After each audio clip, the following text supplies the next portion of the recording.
The Little Jaguar. It was another golden Mexican morning. Light washes over a dusty village schoolyard. The adobe walls glow warm. The air smells faintly of corn tortillas. Children run past in crisp white shirts and blue skirts or shorts, laughter bouncing off the walls. Mateo was 12 and almost invisible. Not because people didn't see him, but because he had learned to make himself small enough that no one could hurt him. Raul was 13, just 1 year older than Mateo, but he carried himself like a man twice his age. Broad shoulders from hauling sacks of maize for his father, a voice that always seemed to come from higher ground. He wasn't just loud, he was watchful. The kind who could spot a weakness like a hawk spots a mouse in a field. Some said Raul had been the same since he could walk. Others whispered that it started the year his mother left, when the only voice at home was his father's, and it was always a shout. Raul learned early that it was better to be the one who pushed than the one who got pushed. He wore his toughness like armor, but it was heavy armor, and he never took it off. In the schoolyard, Raul's name carried weight. His glare was a warning, his smirk a sentence. Even teachers hesitated before calling him out. Raul wasn't just another boy. He was the storm cloud that could roll in without warning, swallowing the sunny day whole. Under a wide ceiba tree, Mateo sits cross-legged, back to the trunk, sketching in a worn notebook, a jaguar, each rosette carefully drawn, then erased, then drawn again. He is lost in the lines. He dreamed of being fierce, swift, untouchable.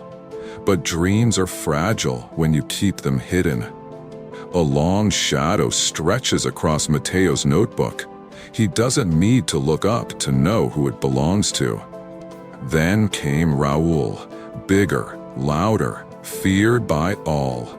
With one shove, one glare, even the strongest went silent. Raul's shadow fell across Mateo's world as he plucked the notebook from his hands and smirked. He flipped through the pages and jeered. "What's this? The little jaguar again? You, a jaguar?" He laughed, crumpled the drawing, and tossed it into the dust. A few children giggled, but their eyes dropped. Raul was not just a boy. He was a storm, and storms could swallow you whole. Raul shoves Mateo in the narrow school corridor. Mateo's notebooks scatter across the floor. Raul kicks Mateo's worn sandals under a bench. The word ratoncito is whispered as kids pass, eyes averted. Every day, Mateo told himself, it doesn't matter. But it did. It mattered when his chest felt tight. It mattered when his dreams felt too loud for his small voice. Late afternoon, Mateo walks the cobbled road home, blinking fast. A tear escapes. That day, the weight was too much. His steps slowed, his throat burned, and the tears came. A gentle voice reached him from a wooden bench in the shade. Don Emilio, the old saddle maker, with hands stained from leather dye and years. Don Emilio tilts his head kindly. Don Emilio said, "Why the tears, little jaguar?" And when Mateo's story spilled out about the teasing, the torn drawing, the smallness, Emilio nodded and told him, "Jaguars do not hide from storms. They move quietly, but they do not bow. You don't have to roar, you just have to stand." At home, the smell of simmering frijoles drifts through the kitchen. Mateo sits with his mother, finally telling her everything. Every shove, every insult, every moment he had stayed silent. That night, his mother listened, truly listened, without interrupting, without looking away. Then she smiled, the kind of smile that carries a secret, and said, "Let me tell you a story." She told him of a boy who was quiet, too thin, too gentle, and older boys who mocked him, stole his lunch, and shoved him until he kept his head down. One day, after another humiliation, the boy sat outside wiping tears with his sleeve. His father found him there, but the father did not shout. He said, "Mijo, the world is full of people who will try to make you smaller. If you let them, they will succeed." The next morning, when the bullies came, the boy looked them in the eye. His voice trembled, but he said, "You push people down because you feel small inside, but I will not be the floor you walk on." They laughed at first, but something in his eyes made them step back and stay back under the kitchen. Mateo whispered, "What happened to the boy?" His mother squeezed his hand and said, "He grew up and became your father." And from the doorway, Mateo felt his father's steady hand on his shoulder, as if to add, "Bravery isn't about never being afraid. It's about choosing to stand anyway." At school the next day, children unwrap lunches under the ceiba tree. A student named Diego clutches his sandwich. By midday, the schoolyard buzzed again.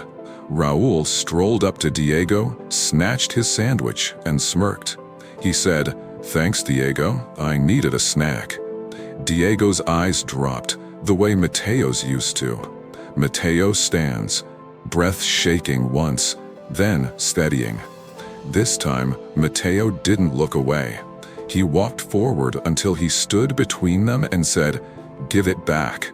Raul turned, ready to laugh, but Mateo's gaze didn't waver. And in a calm and clear voice he said, "You take from people to feel big, but you're just hiding how small you feel inside. I will not be the floor you walk on." The words fell heavy. For the first time, Raul's smirk faltered. He set the sandwich back in Diego's hands and turned away. Later that day, as Mateo passed the school gate, he heard a deeper voice, sharp with anger. Raul's father. The man scolded his son for trouble at home, for chores left undone. Under that gaze, Raul's shoulders curled inward. And Mateo understood. Even storms have skies they fear. Back under the ceiba tree, Mateo sketches again. The jaguar's eyes are steady, unflinching. Mateo was still small, but inside him, something had shifted. The little jaguar had learned to stand.